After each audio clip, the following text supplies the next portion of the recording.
Welcome back to Our Community. Susie Thomas visiting with Desiree Hargrave and Cynthia Volschlager, both from Malone University Opera Program. Some people, Cynthia, are very surprised to find out that there is an opera program at Malone University. And then they experience it, and it's awesome. So talk about that a little bit and your students that you're working with. Malone Opera Theater has been in existence for the past 5 years. This is our 5th year.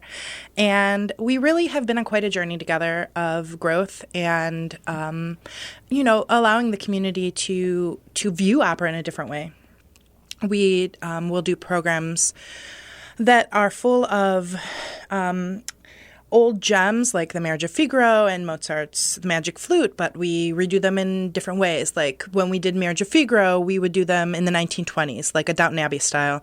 And when we did The Magic Flute, we did it with Zarastro being head of the mob organization and Pamina being his daughter and the Queen of the Night and Zarastro being married and divorced.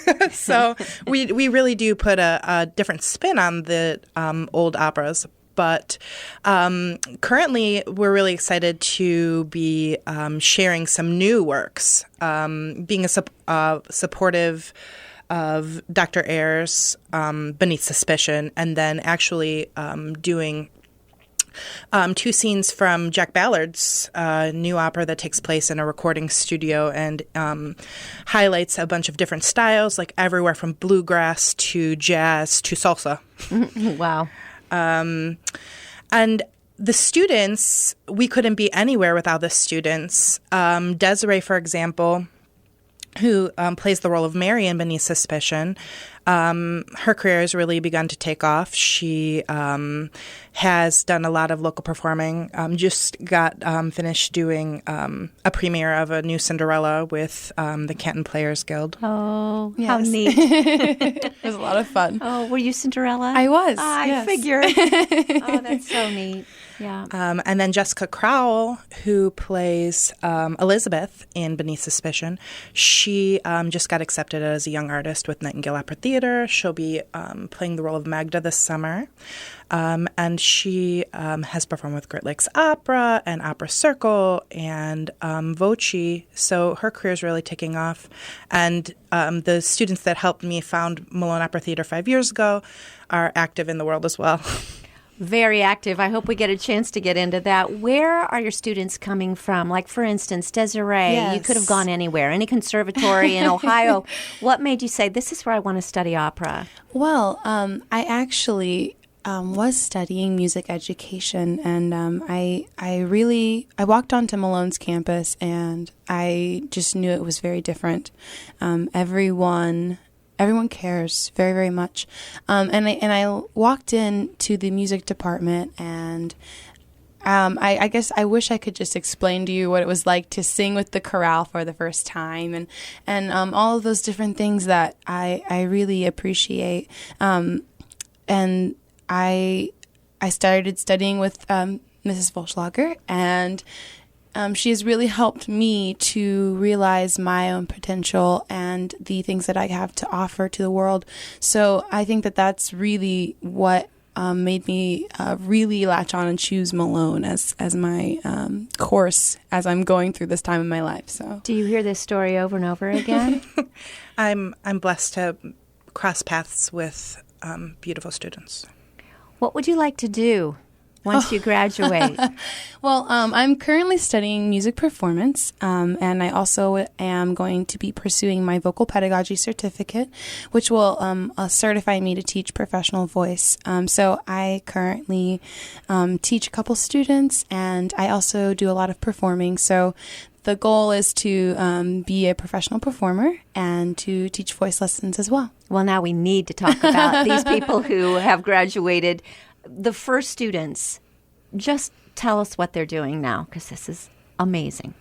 So the students that founded Opera Theater 5 years ago, they're all branching off, and they're taking, flight into the world. And one example of this is Laurel Weir. She just recently won the regional Met competition in Kansas City. She has sung at in masterclass at Carnegie Hall. She has been to the Kennedy Center. She's gone to Songfest. She's, she's really, really taken big leaps in the operatic world.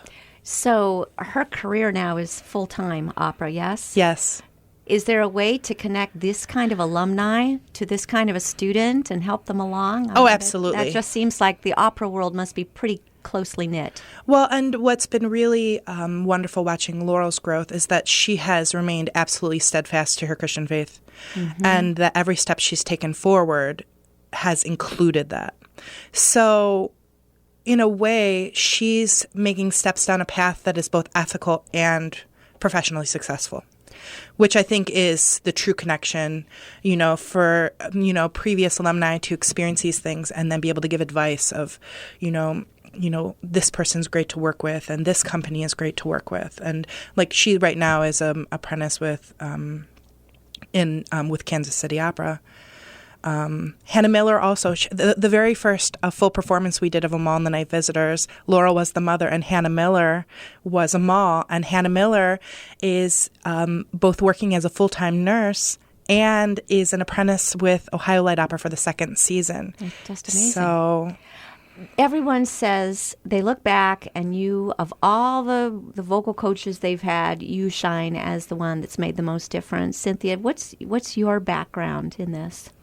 Well, I have degrees from the University of Akron and the Cleveland Institute of Music. And really my background has been at Malone. I was hired at Malone when I was very young, and I've been there since. And so I realized early that my place, the way that I was going to give back the most was through other people. Is sharing like my training. I've taught in Italy and I've performed all over, all while staying local and all while giving back through this way. What was the response when you said to someone at Malone, you know what we ought to start? What would go over big is an opera program. And they said? Well, actually, we had a really huge mentor in Dr. David Donaldson, who at that time was head of the department. And he really said, this is the time for this. This is the time for Malone to embrace this art form. Just the experience. I mean, it's one thing if students do go off and into the performing world, but there's so much more that is learned from an ensemble like this. There is ideas about their own humanity, their own sense of self, the ability to get up and perform as a solo performer in front of an audience, and the type of commitment it takes and dedication to accuracy and to excellence. The responsibility that they have to each other in being the best that they can be, just the lessons in art and the connection to historical events that they have to study to be these characters. There's so much more. And from a music education perspective, I just feel it's irresponsible to send the students out into the world without at least one production that they've been in, that they see how things work behind stage. How do you work around a budget? How do you look at what you have to work with and build the most out of what you have? Because everyone can always say, well, we don't have this, we don't have this, we don't have this. But we have so much more than is obvious. And if we can just grow the good from that. Add to the mix, you've got a professor the caliber of Jesse Ayers, who's a composer. So here's someone who's constantly winning awards for his compositions. And I've always said, how come they've not played any of yours at Malone? So here you are going to be doing it. Actually, as one of the performances, let's talk about the performances coming up. The opera is called Beneath Suspicion. Yes. And when and where can we see it? Well, the first will be at the Cable Recital Hall for the MacDowell Club, and that will be in March. And then we have an upcoming opera performance on April the 8th, Saturday evening at 7:30 at the Johnson Center on Malone campus. Okay, and the March date we don't know. That one's March 16th. March 16th. Yes. Okay, March 16th at Cable Recital Hall at the Cultural Center in downtown Yes. Canton. And then you can go to the Johnson Center on Malone's campus April 8th at 7:30. Best way to get tickets, because I have a feeling this will sell out pretty quickly. The tickets will be on sale online on the malone.edu/music. Okay. And it'll be under Opera Theater. And for the other, go to McDowell Club, I'm guessing. I don't believe that there are tickets. You just go and hope to get a seat. Yes. Cable Recital Hall, not that large. So go very early. Okay, that's good to know. The musical itself, called Beneath Suspicion. I love that title. Talk about the significance of beneath suspicion Yes. rather than above suspicion. Right. So there's actually a point. It's kind of one of the pivotal points in the excerpt of this little glimpse that we get into their lives. And she says, Elizabeth says, "This might just work. You would be above suspicion." And Mary pauses and she says, "No, I be beneath suspicion." And Dr. Ayers has always, when we were first rehearsing that part, he was like, "Desiree, I really want you to look at this part and just really portray the idea of, first of all, she's a woman, so they wouldn't have looked at her. She's an African American woman, so they definitely wouldn't have looked at her. And she was pretending to be illiterate when she was beyond smart. So all of those factors made her the perfect candidate to be beneath suspicion, not even above suspicion, beneath suspicion." It's hilarious in the book how they speak so freely Yes. around her. And they're going over these maps and everything. And it's basically like, here, show this to the North. It is amazing. And it's written so very well. The book is called, again, The Secrets of Mary Bowser, and the musical Beneath Suspicion. Again, it's going to be at Cable Recital Hall, the Canton Cultural Center for the Arts, March 16th, and probably around 6, 7 o'clock at night is going to be an evening performance. Then, of course, April 8th, 7:30 at the Johnson Center at Malone University with Malone Opera Theater. Music program, lots happening, isn't there? Yes. Congratulations on $1 million just being donated to go to the music program. Plans for that? Well, first of all, just a huge thank you to Ann Leach for gifting the music department with such a significant part of her Estate. The talks are still in the works about what the best way to use the gift is. We are, of course, under the Steinway initiative of becoming an all-Steinway school, and we are also working on possibly a Conn-Selmer agreement for the bands, working on a Hall of Fame collaboration for the bands. So lots of exciting stuff going on.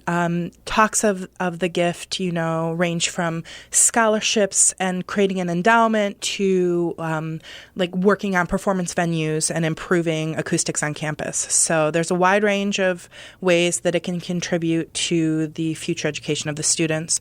Also talks of possible instruments and just needs being filled. So it's a definite blessing. Well, we'll be keeping our eyes open, our eyes peeled to be watching what happens next. Desiree Hargrave, Cynthia Volschlager, thank you so much for what you're doing in our community. Thank you so much. Thank you so much.